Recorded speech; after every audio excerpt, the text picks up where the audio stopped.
Very good morning, children. How are you all? Welcome to the psychology classroom. So, I just hope, children, you all are fine and working hard toward your study. Since this is your class 11 and as it is your new subject, so you all have to work very hard. आप लोग को और भी ज़्यादा मेहनत करनी होगी, ठीक है? And I know that you all will definitely work hard. मुझे पता है कि आप लोग कड़ी से कड़ी मेहनत ज़रूर करेंगे, ठीक है? चल date I am writing over here.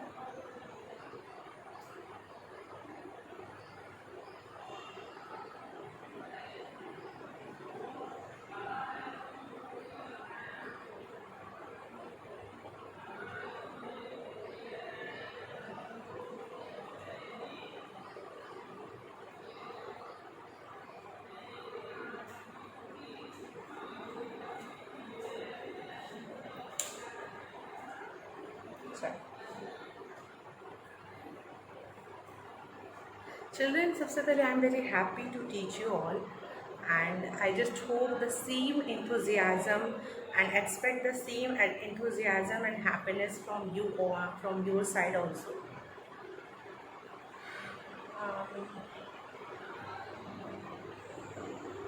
Basically, the topic which we are studying in the last video is all about the methods of inquiry in psychology.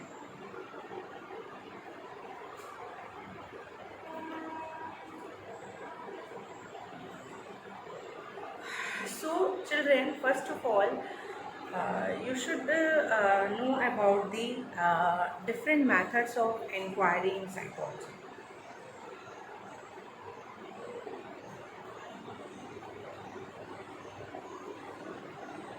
There are so many methods for making an inquiry about the human behavior.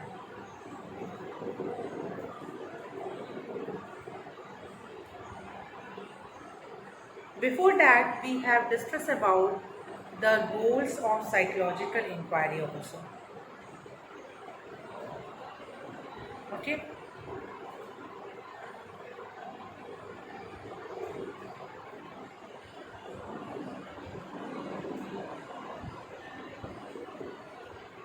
We also discussed about the steps in conducting the scientific research. We discussed about the types of data.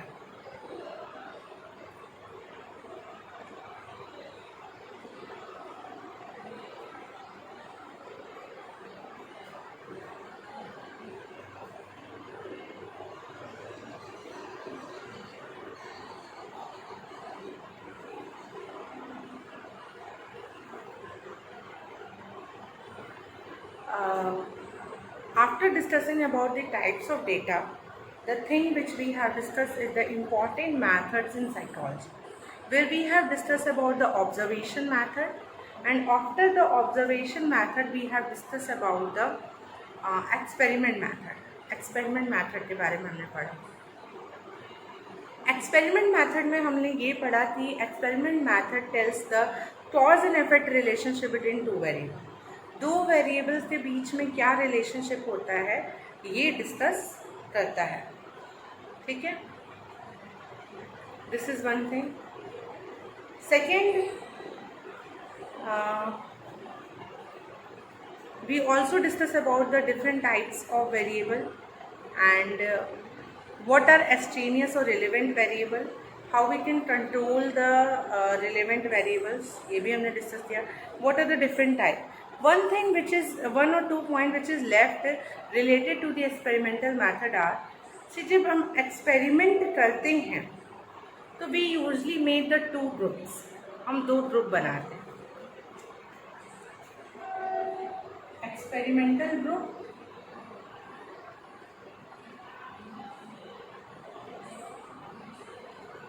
और control group.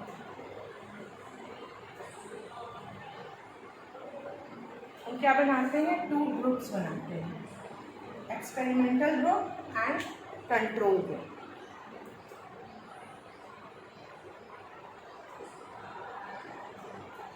Experimental group वो group होता है जिसमें हम किसी भी चीज़ को control नहीं करते। एंड कंट्रोल ग्रुप नाम से ही पता चल रहा है, it is indicated from the name, it is a group where we control the things, जैसे कि स्पेशली द रिलेवेंट और एक्सट्रेनियस वेरिएबल्स को कंट्रोल करते हैं। Now the purpose of making these two group, ये टू ग्रुप बनाने का purpose क्या है? पर्पज़ ये है to find out the difference. ठीक है, पर्पज़ क्या है? टू फाइंड आउट द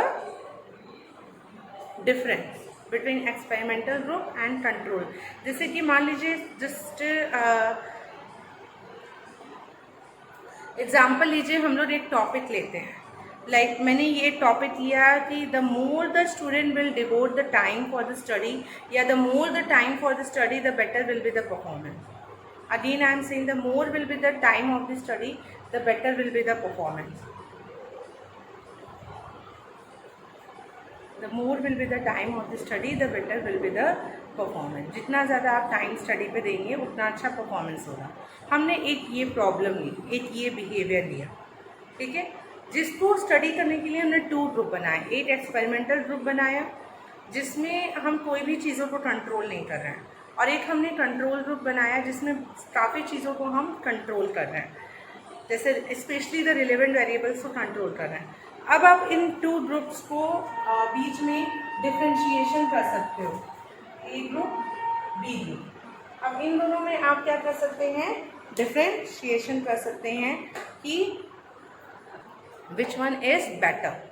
आप डिफ्रेंशिएट कर सकते हैं कि कौन जो है वो बेटर होगा। फाइन, एक्सपेरिमेंटल ग्रुप और कंट्रोल ग्रुप। अब आप देख सकते हो कि ऐसा ग्रुप जिसमें कोई भी चीज़ों को कंट्रोल नहीं किया गया तो उसका क्या इफेक्ट पड़ रहा है। 1 second, I have written the date wrong, so sorry.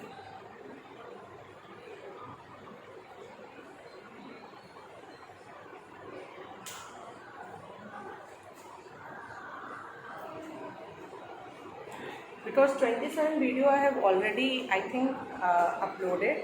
So today is 25. Yeah. So it was done. It's a 28. Okay. Sorry, by mistake it was done. Shall we resume? Okay.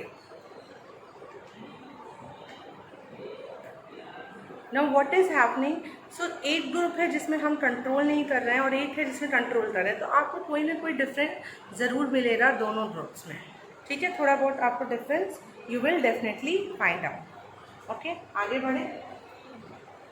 Experimental group और control group.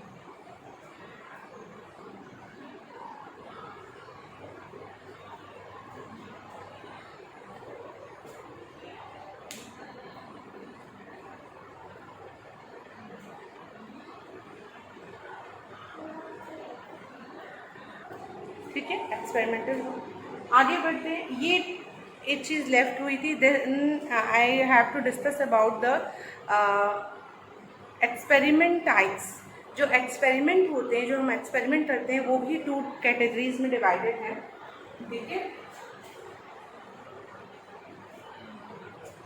First is, या ऐसे लिख सकते हैं, there were 2 kind of experiment.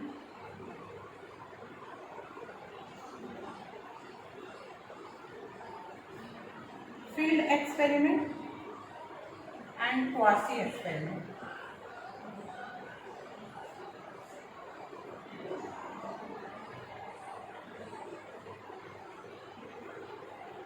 Field experiment and quasi experiment, 2 तरह के experiment होते हैं। एक होता है फील्ड एक्सपेरिमेंट, जो आप फील्ड पे करते हो, नेचुरल सेटिंग में करते हो, एक रियल सेटिंग में करते हो, उसमें आप कोई भी चेंजेस नहीं लाते हो। एक होता है क्वासी एक्सपेरिमेंट, जो कि artificial setting, it is something as a artificial. आप उस तरीके की सेटिंग अपने लैब में बनाते हो या आर्टिफिशियली उसे आप क्रिएट करते हो। ये होता है नेचुरल और रियल सेटिंग। ठीक है, नेचुरल और real setting, artificial setting. So is it clear? There were two kind of experiment, field experiment and quasi experiment. दो तरीके के two kinds of experiments were there, field experiment and quasi. Field experiment are those experiments which are conducted in a natural setting or the real setting. For example, the name is indicated field. You go into that particular field and you observe the things. You make an experiment on the subjects. You go for the interview. You ask them. So whatever the activities you will do on the field, that is a field experiment. Quasi experiment, when you conduct anything not naturally and artificially, you have created such kind of environment in your laboratory or somewhere else. So that is a quasi experiment. So experiment भी are of also two kind, field experiment and quasi experiment. दो तरीके के experiment होते हैं, एक होता है field experiment और एक होता है quasi experiment. Just take an example. For example, you have to study the behavior of the person who faced any kind of natural disaster. Okay, आपको ऐसे लोगों के behavior को study करना है जिन्होंने natural disaster face किया हो, जैसे for example earthquake. तो आपको ऐसे behavior को study करना है जिन्होंने natural disaster या earthquake face किया हो. तो एक तो हो सकता है जहाँ पे ये चीज़ें हुई हैं आप उस जगह पे जाओ, वहाँ के लोगों को सर्वे करो, स्टडी करो, या otherwise you in your laboratory you will call such people who have faced such kind of thing in their life. आप उनको अपने लैब में बुलाओ और आप उनसे क्वेश्चन आंसर करो जिन्होंने ये चीज़ें फेस की हैं अपने लाइफ में. तो ये दो चीज़ें हैं जो आप कर सकते हो. अंडरस्टूड? तो ये क्लियर हो गया आप सभी को एक्सपेरिमेंट के टाइम. तो हमने today in this video I had discuss with you the two kind of group we make under the experiment method. दो तरीके के ग्रुप हम लोग अपने एक्सपेरिमेंट मेथड में बनाते हैं. One is field experiment and experimental group and control group, and there were two kind of experiment, field experiment and quasi experiment. So here we have completed our experimental method. यहाँ हमने अपना experiment method complete किया. That experiment method is divided into two part, field experiment method and quasi experiment. एक ये चीज़. Secondly, there were two groups which we made under the experiment method, that is the experimental group and the control group. So I just hope children यहाँ तक आप सभी को clear हो गया. Okay children, so here we have completed a description about the experiment method. Okay, fine. So I'm going to rub the board. Now after the experiment method, the next method which you all have to study about the making an inquiry about the human behavior, the next method which you all have to study is the correlation method. So in this chapter you will study about different kind of method of inquiry about the human behavior. ठीक है, human behaviour की inquiry के लिए आपको different methods इसमें पढ़ने हैं. जैसे कि आपने सबसे पहले पढ़ा observation method, experiment method. Now आज आपको पढ़ना है correlation method. Correlation method and experiment method में डिफरेंस क्या है, this you should know.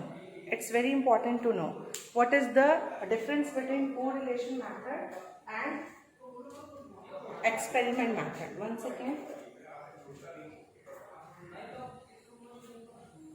You should understand the difference between correlation method and experiment method. So correlation method और experiment method में difference ये है कि एक्सपेरिमेंट मैथड और पहले सिमिलैरिटी क्या है, दोनों में ही हम दो वेरिएबल्स को स्टडी करते हैं. ठीक है, एक्सपेरिमेंट मैथड में भी हम लोग 2 वेरिएबल्स लेते हैं, कोरिलेशन में भी 2 वेरिएबल्स लेते हैं. बट कोरिलेशन मैथड में we tells the relationship between the 2 variable. But in experiment method we see the effect of one variable on the other. जैसे IV और DV है, IV और DV दोनों ही वेरिएबल हम उसमें भी लेते हैं, बट उसमें हम IV का इफेक्ट DV पे देखते हैं. अगर आपको याद हो रहा है, if you have reminded, so it is very clear that we see the effect of IV on the DV. But in the correlation method, we do not see the effect of IV on the DV. We see the relationship between, what is the relationship between the IV and DV? IV और DV में relationship क्या है? Relationship between IV and DV. IV is the independent variable and DV is the dependent variable. We see the relationship IV और DV का relationship कैसा है? That is all about the correlation method. Correlation method ये बोलता है what is the relationship between IV and DV. Understood children? So यहाँ तक तो आपको समझ में आ गया होगा. So correlation is a method where study the relationship between the two variables. आप लिख लीजिए. It is a method in which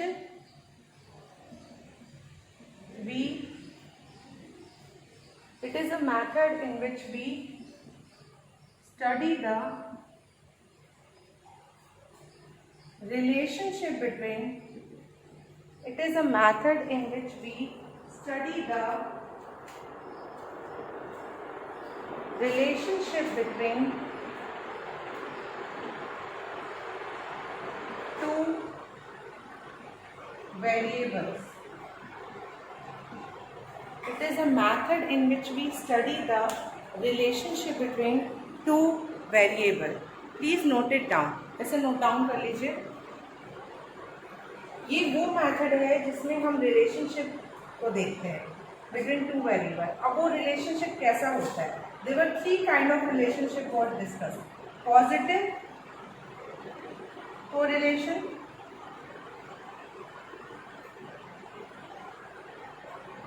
negative correlation,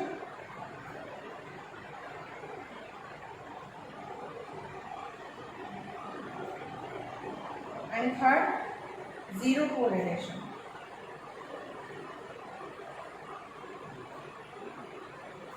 So three kind of correlation we will discuss: positive, negative, zero. इन्हें समझेंगे. Positive correlation का मतलब होता है, चलिए आप पहले से नोट डाउन कर लीजिए और you can take a screenshot if you all have written it. So I up the board. It is a method in which we study the relationship between two variables. We find out whether the relation is positive or whether it is negative or whether it is zero. Correlation को find out करने के लिए there are different techniques, there are different methods to find out the correlation. We see the correlation, we use the method of correlation coefficient which ranges from, I am rubbing the board. सबसे पहले correlation समझ लेते हैं. सबसे पहला था positive correlation. Positive correlation. Positive correlation का क्या मतलब होता है? इसका मतलब होता है कि अगर x इंक्रीज हो रहा है तो y ऑल्सो इंक्रीज. एक ही डायरेक्शन है, पॉजिटिव कोरिलेशन है. अगर x डिक्रीज हो रहा है तो y विल ऑल्सो डिक्रीज. अगर x डिक्रीज हो रहा है तो y भी डिक्रीज होगा. x इंक्रीज होगा तो y भी इंक्रीज होगा. सो it is a positive correlation. Negative correlation क्या है? Right it down. आप इसे नोट डाउन कर लीजिए. x y. x मतलब यानी वन वेरिएबल, फर्स्ट वेरिएबल और y में सेकेंड वेरिएबल. हमने अभी बताया ना कि कोरिलेशन वो मेथड है जो कि रिलेशनशिप बताता है टू वेरिएबल में. सो x फर्स्ट वेरिएबल है और y जो है सेकेंड. मतलब एक वेरिएबल अगर इंक्रीज होता है तो दूसरा वेरिएबल भी इंक्रीज होता है. एक variable, one variable will decrease तो other variable will also decrease. So that is a positive correlation.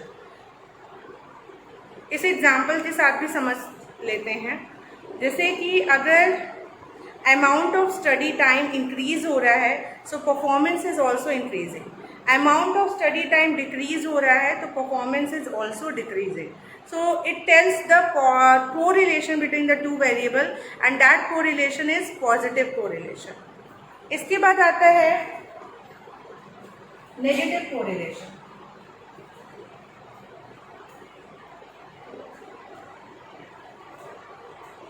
Second is negative correlation.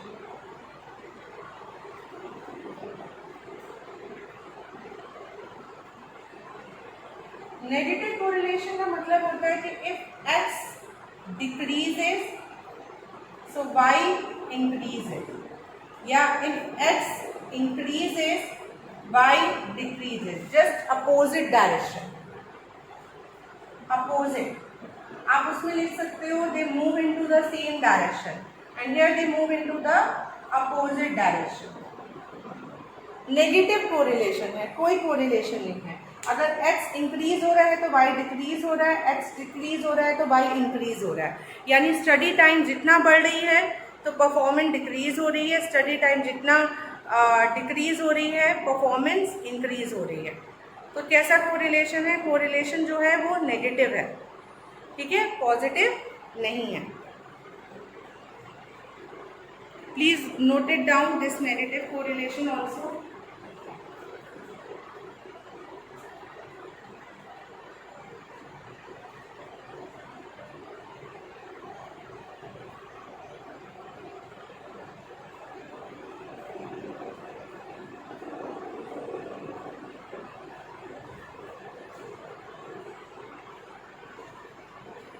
ठीक है, I hope you all have noted it down. Positive और negative correlation के बाद जो correlation होता है वो होता है zero. The third is zero correlation.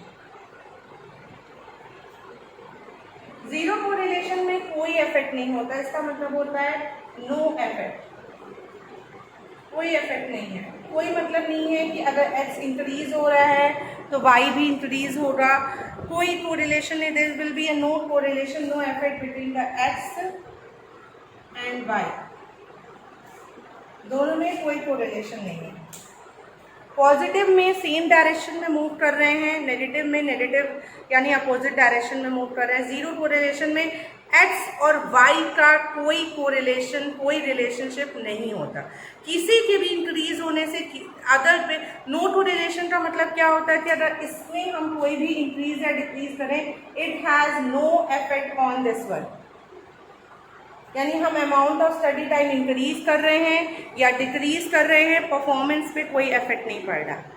यानी correlation between the two variable is zero. कैसा है correlation? It is zero.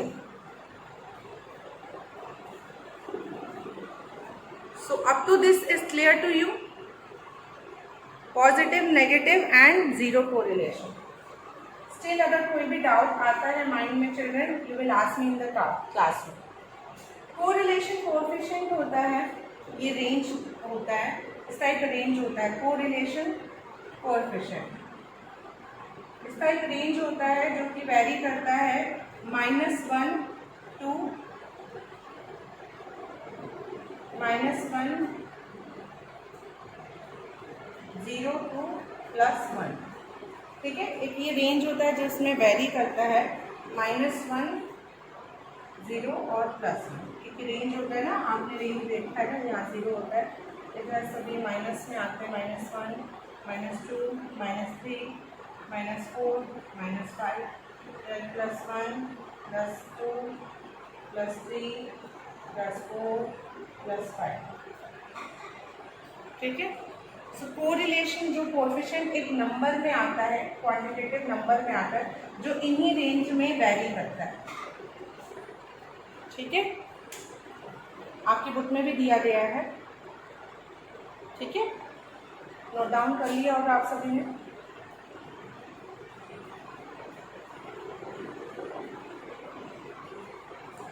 So here children we have completed an understanding about the correlation method.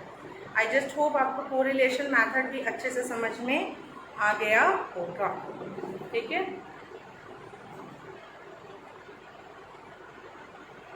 आगे बढ़े, इसके आगे बढ़ते हैं।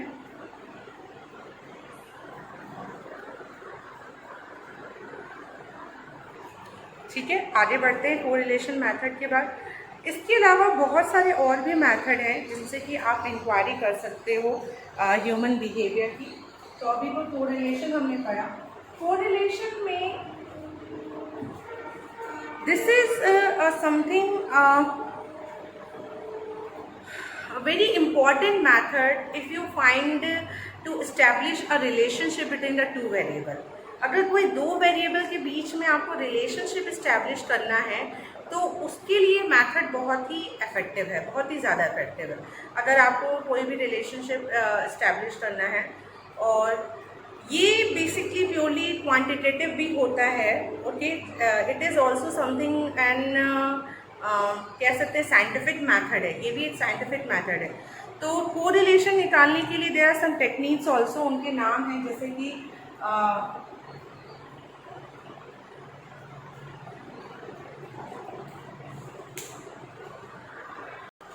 Okay, so this is a method which is very useful. जो मैं आपको मैथड्स बताने जा रही थी, जैसे इसमें rank order correlation, rank order correlation, ये भी एक मैथड है जिसको डिटेल में आपको अभी तो नहीं पढ़ना है when you do the graduation, और this is a part of something statistic, okay. एक फील्ड है साइकोलॉजी की which is known as statistic in psychology. तो जब आप स्टैटिस्टिक पढ़ेंगे, there was a paper in the graduation, तो स्टैटिस्टिक पढ़ेंगे तो उसमें आपको ये मैथड्स पढ़ने को मिलेगा, rank order correlation. Rank order correlation, ये सारे कुछ मैथड हैं through which you will be able to find out the correlation coefficient आपको मिलता है।